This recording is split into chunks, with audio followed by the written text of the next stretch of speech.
It is quite a time in the globe. It is quite a time with regard to what is happening in Israel right now. Many of you are tracking this, and we are praying for what is going on over there with so many civilians being killed. According to one estimate from ABC News, in Israel, about 1,200 people have died, and more than 2,900 people have been injured by Hamas's attack on Israel. Welcome to Grace and Truth. My name is Owen Strachan, and I will be your host today. Today, I am joined by a dear friend and a colleague named Jenna Ellis. Jenna is the host of the Jenna Ellis Show. She is a constitutional lawyer.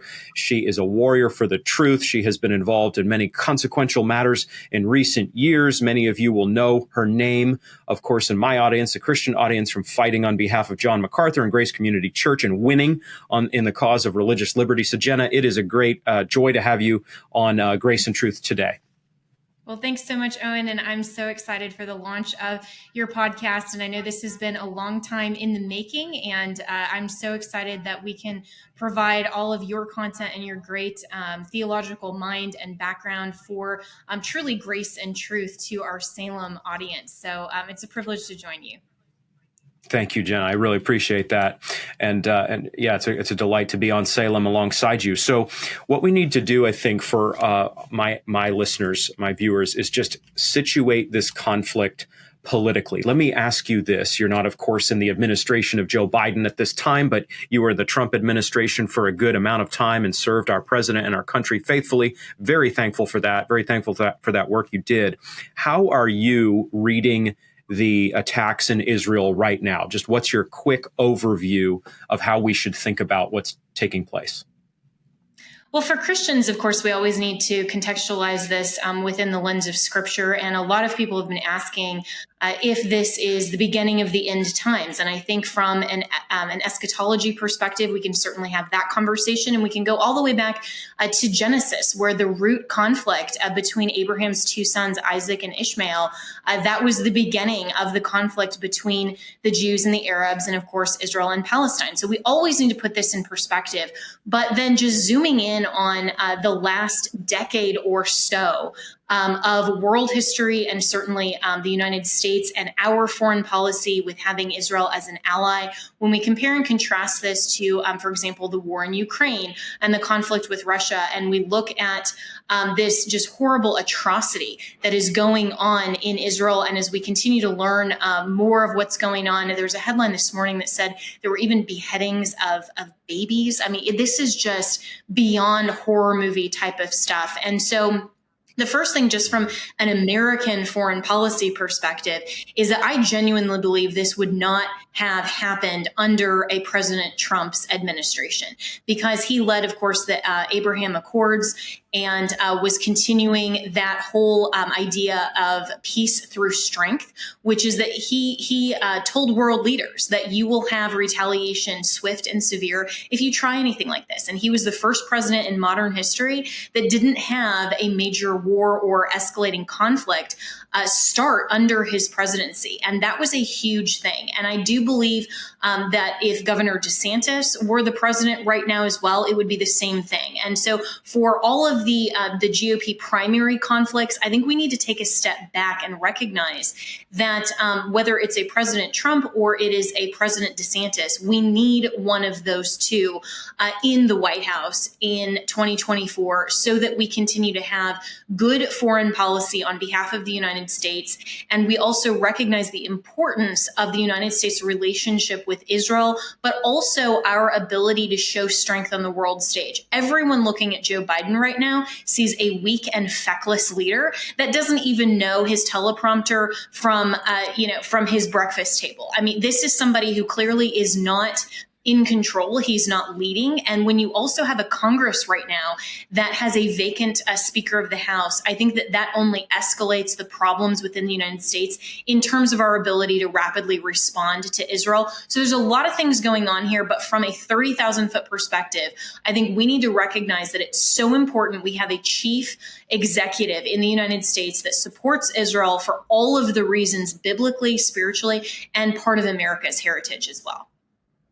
Yeah, and you think about Israel, there's a lot of angles, as you said, that we can approach it from as Christians, and Christians disagree over some of those finer points. Some would see it as a favored nation in a kind of divine sense. Others would say, no, not as much. I support it for a lot of reasons, especially because it's a Middle Eastern democracy. You know, it has a strong presence in the Middle East. There's disagreement in the Christian community about exactly how to handle some of those technical matters. But I think one line of unity in the church is that there is real concern for this nation state that has been an ally to America. There is a lot said about what has caused this. Some are arguing that this is the outflow of Afghanistan 2 years ago, and then the deal with Iran just recently, the $6 billion deal. Are you reading what is happening in Israel as something mistaken and horrible that is transpiring, or are you reading what is happening in Israel as something intentional and planned to reset the world? A lot of discussion in the Christian community over those two realities, with people agreeing that this is horrible. Yeah, and of course this is horrible. And if you hear any of the little bit of barking in the background, there's my two puppies who want to comment as well, and they're having some fun in the background. But I am reading this certainly as intentional. I think that because this was on the 50-year anniversary of the Yom Kippur War, seeing the intentionality of going to a Jewish music festival when they're celebrating a very high and holy day in Israel. When you look at what has transpired over the last few years with what has unfortunately been the United States negotiations with terrorists and funding terrorism, all of this I think plays in together. And so we know that in the Middle East with the unrest, Hamas and Hezbollah have always wanted to push Israel into the sea as what their entire scope and narrative is. And so this has become just, not just a response to something in Israel that was immediate or as we would think of as urgent or just a reaction. I think this has been planned, but this is something that they're always going to take advantage of when the world events are such that they see a weak United States, they see other things happening on the world stage. And of course, we can talk about this from the perspective of the Middle East and Islam that is always in stark contrast with the Christian biblical worldview that includes the nation of Israel and the Old Testament. Of course, you and I as Christians would understand that Messianic Jews are accepting the New Testament and the truth of the gospel of Christ, that Jesus is the Messiah. And we love and appreciate the Jews that recognize Jesus as Messiah and who are saved. But in terms of Christianity versus Islam, there has been this ongoing war since about the 700 AD with the rise of Islam. And so the contrasting narrative as well between Islam and compulsory Christianity, blasphemy laws, the way that they don't want religious freedom that's in the West. They don't want women's rights, for example. I mean, we have people here in the United States that are women that think that somehow we're oppressed. We'll go look at the true Muslims and look at Sharia law. It doesn't even allow women to drive. So a lot of these things that are this conflict, I think, is so much broader, and it has been ongoing, even if there have been pockets of times of peace or of just a Cold War. This is now just an escalation of something that has been simmering all the way back to Genesis 16, but especially back to around 700 AD and continuing in the Middle East. Yeah, I love what you said about our foreign policy being based on strength. That's been severely criticized. Now it's criticized pretty sharply, even on the right today. We're not supposed to be the police force of the world, which, I would agree with. I don't think that we can fundamentally solve every problem on the face of planet Earth. And yet you think about, for example, Afghanistan and what American presence in Afghanistan did. If you read up on the last 20 years of history in Afghanistan, you will know that the Taliban was severely curtailed in its activities, and women had all sorts of freedoms, and people stopped being beheaded for being in any form really a critic of the Taliban. And so there were real advances and forms of progress made in Afghanistan. All that was lost a couple years ago. So I want to pivot just momentarily from Israel today to Afghanistan 2 years ago. Jenna, I know that President Trump thought about the withdrawal from Afghanistan for some time and then decided with advisors to push that out. You were probably in the room for those things. I read about it, but I digress. Biden's removal of American presence went so badly, as some of us have read about with a book like Operation Pineapple Express or others. Here again, that question keeps surfacing in the Christian community, and I just love to have you comment on it. Was Biden's withdrawal, was that a blunder, a series of blunders, or was it intentional? How should we be thinking about these dark movements happening today? Yeah, I think it was both. I think that it was an intentional botch because he gave a specific exit date, which President Trump at the time even commented and said, "You don't do that." And that is something that is providing our foreign adversaries with an expiration date of American troops on the ground. And the way that the withdrawal from Afghanistan happened was completely, I think, intentionally botched, also because they didn't get the military equipment out. And we don't know exactly where all of that military equipment went, whether this is part of what Hamas has been smuggling into Israel in preparation for this attack. That could have been some of those weapons that were left behind in Afghanistan. And so that was intentional, to withdraw the troops and leave all of that military equipment behind to fall into the hands of terrorists. And interestingly, when I commented on that on social media at the time, this was well before Elon Musk took over now X, formerly known as Twitter.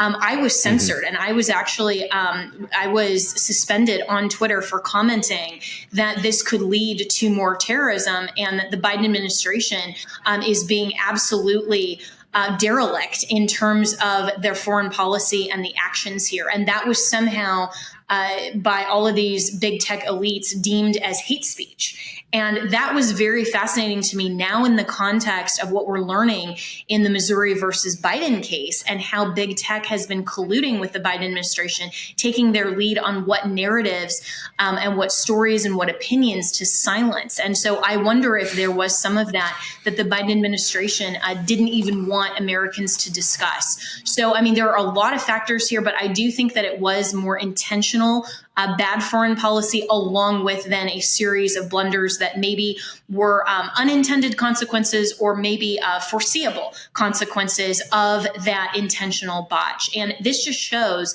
how elections have consequences. And with a weak leader like Biden, we are seeing how this is playing out now on the world stage. Yeah, something you and I have talked about, you've graciously had me on your show before to discuss, is the state of manhood today. And we recognize, of course, that if you have weak leaders, you're not going to have the disappearance of evil men. If you tell strong, good men to damp it down and be softer and gentler and whatever, that can have its own form of application with those men.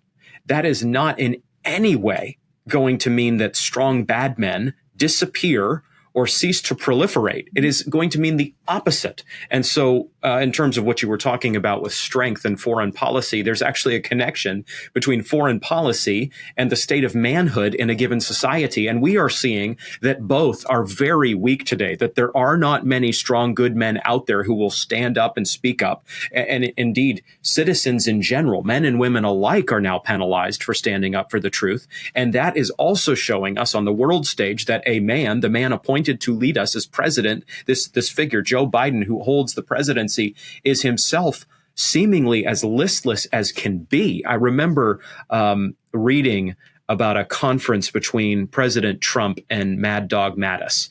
And with regard to ISIS, Mattis said, we don't need a containment strategy. We need an annihilation strategy. And that was in contrast to President Obama years ago saying publicly on camera to the world, we have no strategy with regard to terrorism, with regard to ISIS. So you contrast weak leadership, we have no strategy. How soft can you get? With strong leadership, we need an annihilation strategy, not with regard to civilians, but with regard to soldiers, to terrorists. And you just realize that's a huge part of why we are here. Yeah, absolutely. You need an annihilation strategy for evil. You don't negotiate with evil. I mean, this goes into everything that we could talk about in terms of domestic policy as well. We don't negotiate with people who want to say, well, let's just start killing babies at 15 weeks instead of, until right up until birth. I mean, you don't negotiate those things. You don't then negotiate, well, sometimes, it's okay if you want to start mutilating children's bodies at, 12 or 13 or 16. You don't start negotiating with evil. And that's what the Biden administration, and all the way back as well to the first 2 terms of Obama. And I think that the Biden administration has been the worst third term of Obama type of policy, where we remember his pallets of cash and how he was negotiating with terrorists. And so now we see that the Biden administration not only standing up with any kind of strategy or strength, but actually providing the resources and the tools, whether it's the botched withdrawal from Afghanistan, it's the $6 billion to Iran, it's all of these things that we're learning now. This is truly negotiating with evil. And the Bible tells us to root out evil and to make sure that truth prevails. And so this isn't a matter of just winning for the sake of winning or conquering wars for sake of, the national pride. This is all about good versus evil and making sure that this type of atrocity is not just contained, as you said, but annihilated. So I want to talk about your situation briefly before we wrap up today, but just in terms of how we stand against evil and what we're praying for and backing in terms of a military response, primarily on the part of Israel, it seems not so much America today. What are we hoping will happen, would you say, with regard to the Israel, Hamas, and potentially Hezbollah conflict? What's the best outcome, hopefully, in the days ahead? Yeah, well, I mean, the best outcome, of course, would have been prevention. And again, this is why elections have consequences, and we all need to be looking ahead and exercising our vote in the best possible way in the primary and then in the general election. And we need to be encouraging our fellow citizens to do that as well. And Christians in particular need to overwhelm the polls. But in terms of the short term, I hope that we get a Speaker of the House this week, if not, in the next couple of days, and that is someone who can rally both the House and then, of course, with Leader McConnell in the Senate to provide the aid and support to Israel so that they can defend themselves and that they can quell this type of response. What we need to understand, though, is that when Israel, as it has started to do with a retaliatory strike against Hamas and now Hezbollah, and there's about 3 different fronts they're defending, the media narrative is going to shift. And that's already starting with saying, well, look at what Israel is doing. They're bombing these other Hezbollah and Hamas, and they're going to start trying to say that Israel is the evil nation. So we need to be very savvy in terms of our understanding as Christians and conservatives, what resources we listen to. That's why your show, my show, American Family Radio, where I'm also a host, is so important, so that we get a biblical worldview perspective and a truth-based perspective. So I think that what needs to happen is, again, peace through strength, and telling terrorists, you are not going to prevail. We are going to meet your hostility and your terrorism with strength. We're not going to negotiate. We are going to retaliate. And the United States, especially because American citizens have been involved, I think that we need to see that the president will take questions from journalists, that he will be at the fore of leading this type of aid to Israel. And I hope that this situation will not go on for days and weeks and months and almost now years, like the situation in Ukraine. So we really need leadership. But I was very impressed with Prime Minister Benjamin Netanyahu for calling terrorism what it is, and saying that he will stand firm and will not allow his country to be absolutely slaughtered. And that's the type of leadership that I hope that America can provide to Israel. I agree with you. Excellent words. It's amazing how things get so twisted now on social media, where if you call for a proper response against Hamas, against terrorists, your words will be twisted such that you are effectively saying, some argue against you, that you are calling for reciprocal violence against civilians. For me personally, that's not remotely what I'm calling for. I didn't say, for example, on my social media, humble as it is, destroy Palestine or destroy Palestinian citizens. I personally said, within the Christian community, that's my primary audience. I'm not an expert on foreign policy or something, but I did say, destroy Hamas, because that seems to be a layup morally and politically. But I was read as and critiqued as saying, destroy all civilians, just like you are saying Hamas was doing in Israel. It's amazing how we have lost the ability to think critically. You also have to recognize from reports I see that Hamas locates its headquarters or key field offices or whatever they are in very strategic civilian sites. For example, I saw Ben Shapiro say that Hamas's headquarters or one of its field offices militarily is underneath a hospital.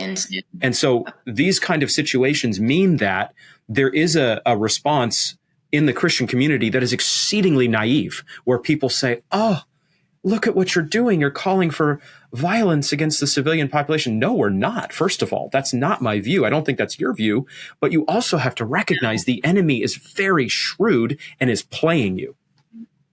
Yeah, and that's why we need to speak truth, and we need to speak very clearly, but also not be afraid of how people twist our words, because all that those naysayers are trying to do is to silence us from speaking the truth, because they intentionally try to manipulate and pervert and twist our words to be taken out of context. And their hope is that we just won't say anything at that point for fear that our words will be used against us. And so we can have as much clarity as possible, but the people who are the evildoers on social media will always intend to try to silence and censor us. And so, of course, you and I and others are not calling for genocide of civilians, women and children especially, like what Hamas did to Israel. But in terms of retaliation against the evildoers, against Hamas, and for the people in Palestine who are the innocent victims. I mean, they did not choose that their federal headship was Palestine. They were born into that situation. And for people who are truly the innocents, then no, that's the rules of engagement. That is just war theory. That is in line with the biblical worldview as well. And so what we're seeing is this type of perversion where anything can happen to Israel, and that's fine as far as the mainstream media is concerned. But when Israel proportionally responds and retaliates according to the rules of engagement, then suddenly they're the evil ones. We have to stand up and say, no, that is not true. Here's what we're saying. Here's what we're advocating for. And who cares how people are trying to twist it? Because we will not be silenced. The truth will never be silenced. And the United States, and especially Christian support of Israel, should never be silenced.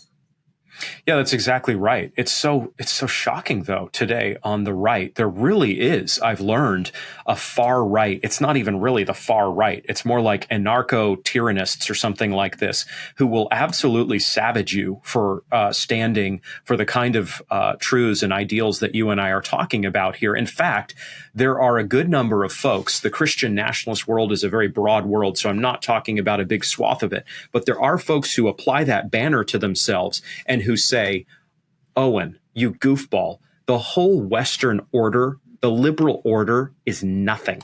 You have these boomer con ideas about exporting truth and liberty across the world to the Middle East and trying to preserve democracy. This is all ridiculous. We're in trash world. America's a failed state. Israel's a client state. It's all a puppet.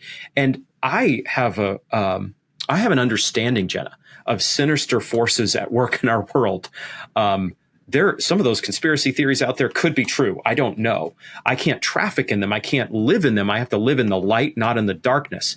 But it strikes me that you are continuing to stand for American institutions and ideals. You talked earlier about voting, the need to vote. So you clearly, even though you're being wrongly targeted today in political terms, unjustly, you continue to believe in the American system, in our government. Why is that? Why do you have that belief, even as you're being wrongly targeted, where a lot of people around us would say, some on the Christian nationalist side, just give up in this whole belief in America thing? Why do you believe? Well, we are called as Christians to be faithful. And so we need to be faithful to what is true and what is right. And that includes understanding our civil government as an institution that is God ordained and God created. And we need to be the best possible citizens in our own federal government or that headship. We are, and for the people who are listening who are American citizens, we were born into our citizenship. And so we need to be good citizens. We have an inheritance of the blessings of liberty that other nations, look at the citizens in Palestine that were not given the blessings of liberty that Americans were. The The reason that I'm so proud to be an American is because of our national heritage, that our founders, before there were ever those three words, we the people, there were three even more important words, this unanimous declaration, where they declared unanimously the recognition of truth that our rights come from God, our creator, and the sole purpose of government is to preserve and protect those rights. If we give up,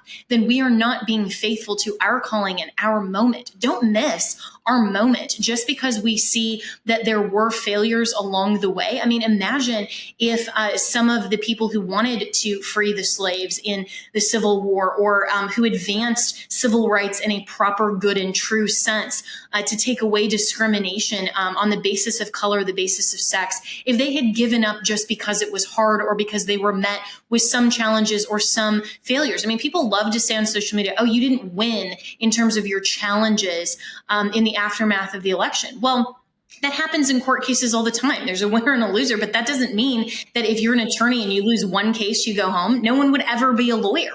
And so the obligation of a Christian is to continue to advance the truth. We can look at the prophet Jeremiah, for example, in the Old Testament. He never won one convert. So by the world's metric, he was totally a failure. But God called him faithful. Why? Because every single day he did what God had called him to do. And so God counted it to him as righteousness, and he was faithful. We in our day need to continue to understand what the civil government's purpose is, the family government, the church government, continue to advocate and participate, even if we're discouraged. And I'm not saying that there aren't election integrity issues. Government is perfect. I mean, I'm an example of that. You mentioned I'm being targeted unjustly. They're trying to criminalize the practice of law. Yet that's not going to stop me. That's not going to intimidate me. That is not going to make me stop speaking, stop advocating, stop participating, stop being a good citizen, because I am not faithful only when it's convenient for me. I am faithful to my Lord and Savior, Jesus Christ, first and foremost and always.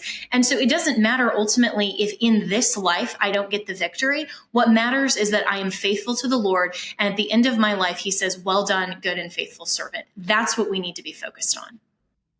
Amen. Well, I completely agree with you, and I am so sorry to see you going through what you are going through, and I pray for a good outcome there. I pray for vindication, for you, and have tried to support you in a small way on social media, and will encourage others to check out your platform, your Twitter profile, X profile, and these sorts of things to support you in that fight for justice. It is just shocking to me, though, as we conclude here, how idealistic you sound, because you are being targeted, as I say, and yet you believe in this system. And that strikes me, Jenna, as very close to where the New Testament mark is. It's where it is, I believe, where you have these men who literally in different cases are going to be martyred by the government they're saying to respect.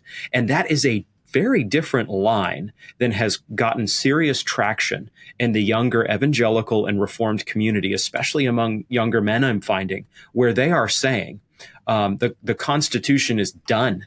We violated it. We have gay marriage, these sorts of things. We're slaughtering babies to the tune of millions a year, and we're transing kids. And all of that to them means give up on this whole experiment. Just hit nuke, and we'll sort it out as we go. And I find that appealing in a fleshly way. Sure, it'd be great if we could just hit restart on a lot of things in life, but that doesn't seem to me to be where the New Testament has the mark. It seems to be fight in the system you're in. God has given us ordered liberty. God has set up the government and the state. Honor the emperor, Peter says, the same empire under which he will be martyred. And so, I don't think we are called to give up on America, though many people around us, Jenna, many of our generation and younger, are saying exactly that. And they're saying it with mockery and sarcasm for people like us who believe at some level still in this country. Yeah, and I think those are important comments, because what they're forgetting is the truth about America's founding, that our founders did hit the reset button, right? I mean, they came from England. They rebelled in a, I think, a biblically obedient sense, because it wasn't appealing to their own authority. It wasn't appealing to we the people as the sovereign, but they said that when government so oppresses and so infringes upon our natural rights that are God-given, we have an obligation and even a duty, and we have a right to alter or abolish our government. And so they saw fit to do that historically. And so it was not a rebellious and illegitimate rebellion. It was a civil disobedience in a biblical sense. But what people who are calling for that now are forgetting is that our founders did not set up a system that couldn't be altered, or that was premised like England in a wrong sort of system. We set this up on a foundation that our rights come from God, and the sole purpose of government is to preserve and protect our rights. So if they try to abolish that and abolish the Declaration, where are they going to go? How much further, what type of system could they possibly establish that is more in line with truth than recognizing our rights come from God? So I think that they are very misguided there, and they're using and abusing the historical account to then try to say now it's our right and our duty to abolish our system, that the system itself, as established in the Constitution, is, I believe, the best setup possible for civil government to provide the blessings of liberty. What we need to do is actually use the powers of government that were given to the federal government, but especially to the states, and actually enforce biblical morality in terms of a legal system and a good moral code, not blasphemy laws, not telling people that you have to go to church, you have to believe in certain theology, but true religious liberty that is neither saying a false notion of separation of church and state. You can't be a Christian and be involved in state, nor do you have to be a Christian and still respect the boundaries of the moral law that's given in terms of Romans 13. So I think where people are missing the mark here is suggesting that our U.S. Constitution was not built on a foundation that reflects the truth of the gospel of Christ, reflects the depravity of man, and reflects the sin nature of man, and gives us a system that is the best designed for ordered liberty. So where I still love and respect and will fight for our U.S. Constitution is that we need to not abolish it.